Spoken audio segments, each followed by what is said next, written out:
Saya mau kasih tahu, dan ini yang perlu untuk kita pikirkan bersama. Kebohongan sekarang ini sudah diobral. Bahkan kebenaran menjadi barang langka.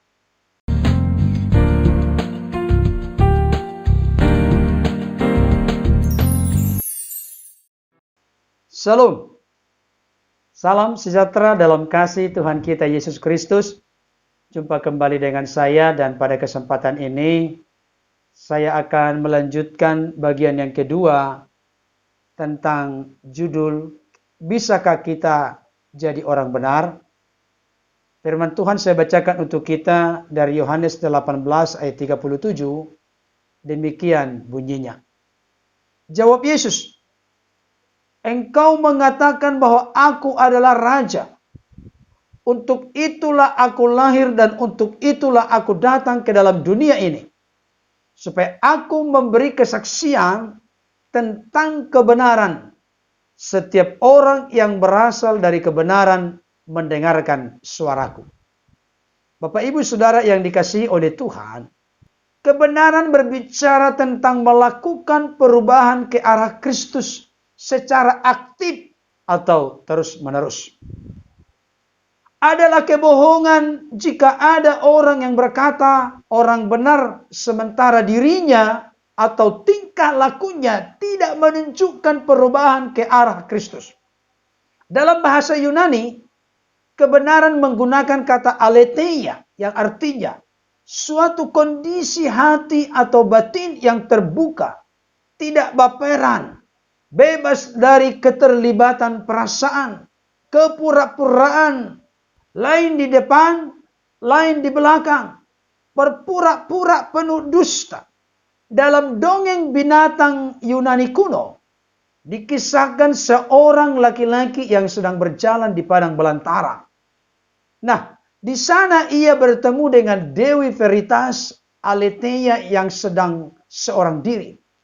Laki-laki ini pun bertanya, "Dewi, mengapa engkau tinggal di padang belantara ini dan meninggalkan keramaian kota?" Sang Dewi pun menjawab, "Dulu dusta kebohongan hanya dilakukan segelintir orang. Tetapi kini dusta kebohongan ketidakbenaran telah menjangkiti seluruh kehidupan manusia." Berarti dengan kata lain, kebenaran sejak dulu merupakan barang yang langka. Berarti dengan kata lain, kebenaran sejak dulu merupakan barang yang langka. Kebohongan adalah hal yang biasa, sudah lazim, bukan barang baru lagi. Kebohongan sudah menjangkiti berbagai lapisan orang. Tidak peduli usia, anak-anak kecil berbohong. Yang sudah lanjut usia juga berbohong. Tidak peduli pendidikan, yang bodoh berbohong, yang pandai apalagi. Tidak mengenal status, yang miskin berbohong, makin kaya, makin canggih berbohongnya. Tidak mengenal kedudukan, jemaat biasa berbohong, pelayan dan pemimpin pun sama saja. Saya mau kasih tahu, dan ini yang perlu untuk kita pikirkan bersama. Kebohongan sekarang ini sudah diobral. Bahkan kebenaran menjadi barang langka.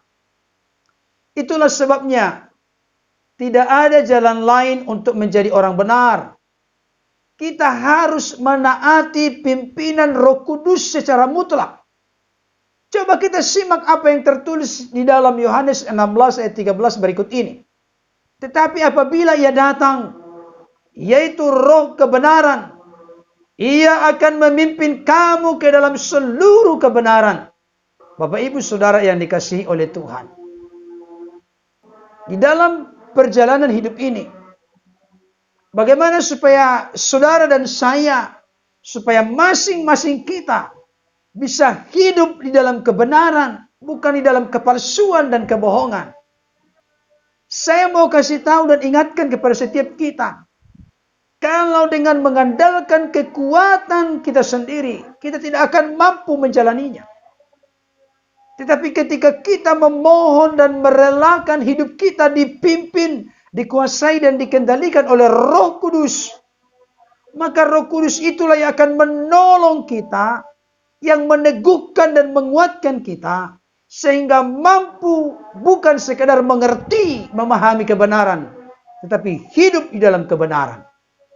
Jangan lupa Bapak Ibu Saudara, ketika kita sudah mengalami kebenaran dan hidup di dalam kebenaran, maka firman Tuhan berkata dengan sangat tegas, kebenaran itulah yang akan memerdekakan kita. Bapak Ibu Saudara yang dikasihi Tuhan, biarlah ke depan dalam perjalanan hidup kita semakin suka kepada perkara-perkara rohani dan semakin tidak menyukai perkara-perkara duniawi. Biarlah hidup kita menjadi hidup yang benar-benar kita persembahkan kepada Tuhan, sehingga di dalam sisa waktu yang Tuhan berikan, kita tidak pergunakan menurut kehendak keinginan kita, tapi menuruti kehendak Allah dan hidup di dalamnya. Bapak Ibu Saudara yang dikasihi Tuhan, kita bisa menjadi orang benar bukan karena kuat gagah kehebatan kita, tetapi karena kita bersandar kepada Tuhan, memohon tuntunan pimpinan dari kuasa Roh Kudus-Nya yang akan memampukan kita untuk hidup di dalam kebenaran tersebut. Mari selamat meninggalkan dan menanggalkan kebohongan, dusta, kemunafikan, dan kepura-puraan. Selamat menjalani hidup di dalam kebenaran, kekudusan, dan perkenanan Tuhan. Kiranya kebenaran firman Tuhan ini dapat semakin meneguhkan di dalam mengiring dan mengikut Tuhan, sehingga hidup kita menjadi hidup yang menyenangkan hatinya. Tuhan Yesus memberkati. Amin.